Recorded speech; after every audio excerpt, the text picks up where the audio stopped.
Good afternoon. So today we're going to be talking a little bit about obesity and the factors that contribute to it. Obesity is more than just a cosmetic concern, as it places people at an increased risk of cardiovascular disease, hypertension, type 2 diabetes, sleep apnea, GI problems, osteoarthritis, sexual dysfunction, and various cancers, such as those of the uterus, the cervix, ovaries, breast, colon, rectum, esophagus, liver, gallbladder, pancreas, and the prostate.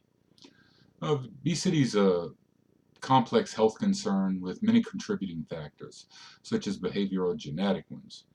Modifiable lifestyle choices include an unhealthy diet, increased calories from liquid beverages, and inactivity. So behavioral factors include those that are concerning dietary pattern and physical activity. The energy balance of caloric intake from consumed food and beverages with the calories used during physical activity plays a role in the prevention of weight gain. A healthy dietary pattern, such as those provided by good reputable sources of information, such as a registered dietitian, the United States Department of Health and Human Services, and the USDA's MyPlate standards, help provide us with a set of guidelines to keep track of what we're consuming. And when we become cognizant of our intake, it allows us to take some accountability and make changes that are long-lasting, long-lasting lifestyle changes. So with so many diets and recommendations out there, how do we find one that's best suited for us to prevent weight gain? One of the first things we need to consider is how much we eat out and the nutritional data from these places. There are a bunch of them that advertise that they have, fresh or healthy options, but we got to be aware of all the marketing that's used and to actually read these labels if they're even provided in some cases so that we can really see what we're putting into our body. Many of these recommendations provided by a dietitian or MyPlate will promote eating of whole grains, fruits, vegetables, lean proteins, reduce fat dairy products, and making sure that we get enough water. So living a sedentary lifestyle prevents us from using all of those excess calories that we get from said foods, and this prevents weight loss.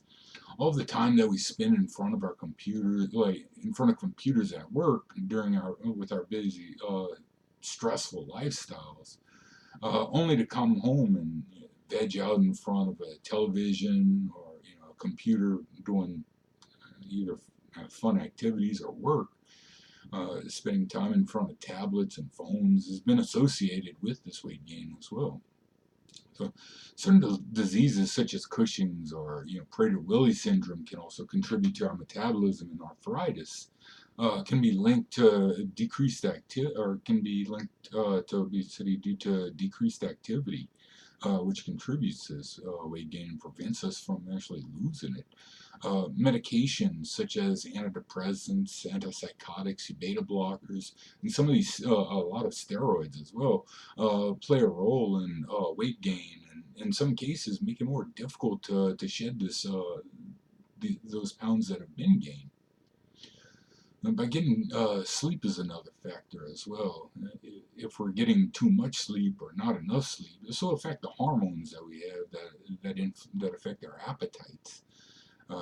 As we age, we don't need as many calories because we have lower muscle mass and a decrease in our metabolism. So it's advised that elderly become more active and increase that activity and watch what they eat, to prevent additional weight gain.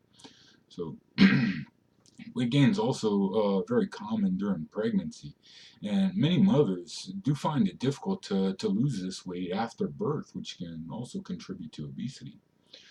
Other factors like quitting smoking, right? That's a pretty rough one where people use food as a coping mechanism for the oral fixation, which can lead to weight gain, and it's best advised for them to seek a recommendation from their doctor whenever they attempt to quit smoking.